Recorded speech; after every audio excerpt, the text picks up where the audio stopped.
True or false? If we translate the documents internally, it will cost less. Before answering that question, here's what happened to me. My client planned to translate 3 e-learning lessons to Arabic. Previously, we translated these courses to French and Spanish, so I believed that they understood the general process. I did explain that translating e-learning is especially complicated for Arabic. They said they would provide me with translation of the transcripts in a few months. After receiving the transcripts, I gave these to the translation vendor along with the original English documents. They added these to their translation memory and created their portion of the quote. I added my cost and sent this quote to the client. Surprised, the client asked, "Why is there a translation cost? We already translated the course." Recall that the course being translated was e-learning.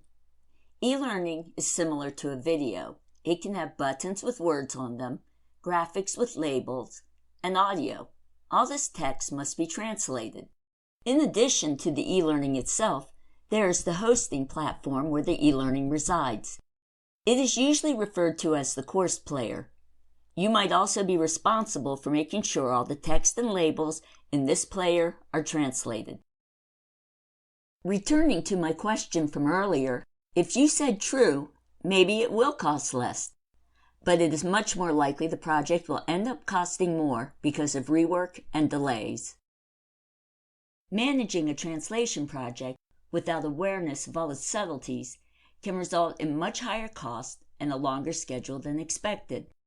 Organization is key, but it requires knowing what translation involves. To avoid problems like I experienced, these are the steps you need to take to prepare your materials for translation. 1. Get trained in translation management. 2. Assemble a translation team, including translator and reviewers. 3. Build a glossary of terms. 4. Identify all the materials. 5. Ensure all materials requiring translation are final. 6. Determine the languages and locales. 7. Avoid using jargon, idiomatic expressions, and phrasal verbs in your writing. 8. Write concisely in simple language. And 9. Design your materials for translation. If you are not familiar with what is required at each step, you should think about developing these skills.